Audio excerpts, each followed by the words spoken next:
Welcome to Shawnee Union, and this week we're going to be reviewing another red scale film for BIF Scale 17, and it's going to be Ultrafine Red Dragon. So Gordon at Believe in Film emailed me 2 rolls of this. One roll got messed up, and I'll talk about it later, but the second roll I put through my Olympus half-frame camera and then took 72 shots, and then I'll be reviewing those shots and talking about it and kind of comparing it to Lomography's red scale film, which is the only other red scale film I use for BIF Scale 17.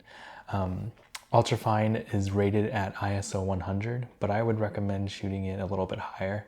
We'll talk about that a little later, but it's a C41 process film, and it's red scale. If you're not familiar with what red scale is, it means that you're shooting through the base of the film and not the emulsion side. So by shooting through the base of the film, you're gonna hit this red layer of color, and you're gonna get a really strong red cast on your images.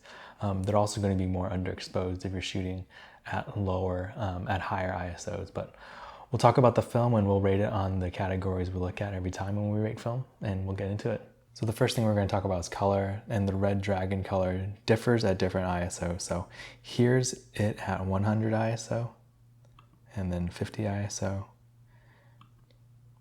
12 ISO, 12.5, and then somewhere around 6.25.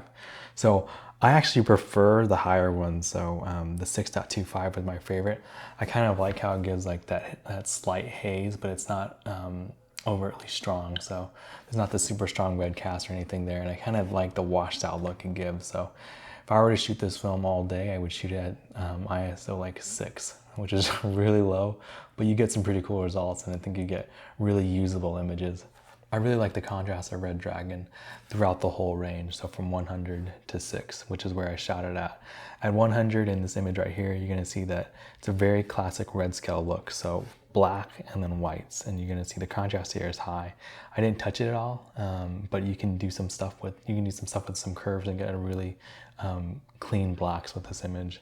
So here's one at higher. I think this is around 12 ISO, and I like this contrast too. So the difference between this one and I believe Lomography for me was the contrast with Red Dragon was just a little bit better and a little bit easier to use. And when I do my levels adjustments, it does seem a little bit strong here, but this image for me is really usable. So I'm dragging my blacks over pretty far to the right to get my blacks to be pure black here. So the grain on Red Dragon is really going to be determined on what ISO you shoot at. So we're going to look at 2 images. So on this image I shot it at ISO 100, and you're going to see that there's a lot of grain going on here. And even though there's a lot of grain going on here, I really like the grain, so I think it's really fine. I think it's a lot finer than the Lomography grain. On this next image at ISO 6, you're going to see that there's a lot less grain in the overall image, and then when we move in really close too. So the grain pattern in Ultrafine Red Dragon, I just prefer. So I like the grain structure throughout the whole range of this film too. I think Ultrafine Red Dragon is a really fine grain structure, and it doesn't really take away anything from the image. So how good is the Latitude of Ultrafine Red Dragon? I think the Latitude in this film is especially good, and I did 2 more exposure ramp tests. So here I'm shooting at ISO 100, 50, 12, and then 6 again. And you're gonna see throughout the whole range, you're gonna have a lot of versatility in how you wanna shoot. So you can pretty much take a roll of film out. You can take a roll of this film, go out, shoot. If you mess up, you're gonna get different effects. If you overexpose, you're gonna get different effects. It's just very versatile, and it's gonna be very experimental and fun to shoot with. Finally, what tips do I have for shooting with this film? Well, I have 2 big ones. The first is I'm beginning to see the more I shoot red scale, I actually prefer to have a lot more images come out. So I'm going to be shooting red scale film in the future 2 or 3 stops over the lowest range. So for 100, I'm going to shoot at 12 and 6, and I'm going to get a lot more images that come out. I'm not going to get that super strong red scale effect. But when I was shooting at the higher ISO, like ISO 100 and then ISO 200 for Lomography, I just got way too many duds. And then you have to treat the image way different too. So you have to treat it almost as black and white. You have areas of light and areas of total darkness. And for my style of shooting, I just couldn't break out of seeing like a lot of gray. So I shoot in the gray areas, I shoot a lot in the middle, and I don't shoot that super high contrast thing. So I think a guy like Eric Kim could shoot red scale fine because he has a super high contrast. He shoots like black and white images pretty much. And the red scale I think would be good for him, but for me it wasn't that great and it was difficult to shoot.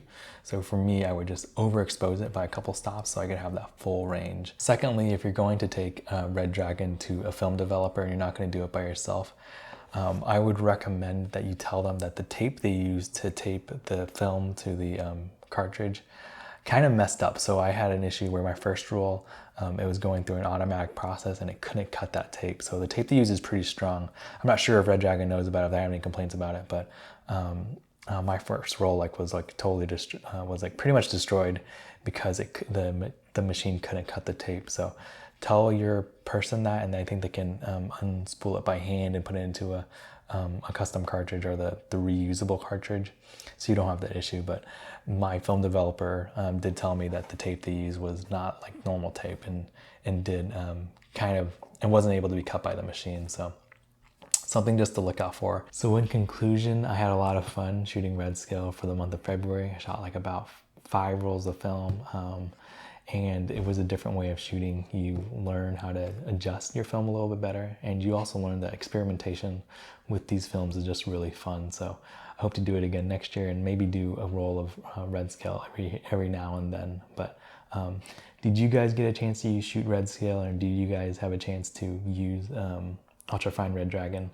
And if you guys have any other films other red scale films that you guys prefer, put it in the comments. But let me know what you think about shooting red scale, and if you guys participate in BIF scale, how it process went for you. So thank you guys for tuning in, and I will be back again next week. Thank you. Bye. That was a terrible dance. That was a bad one.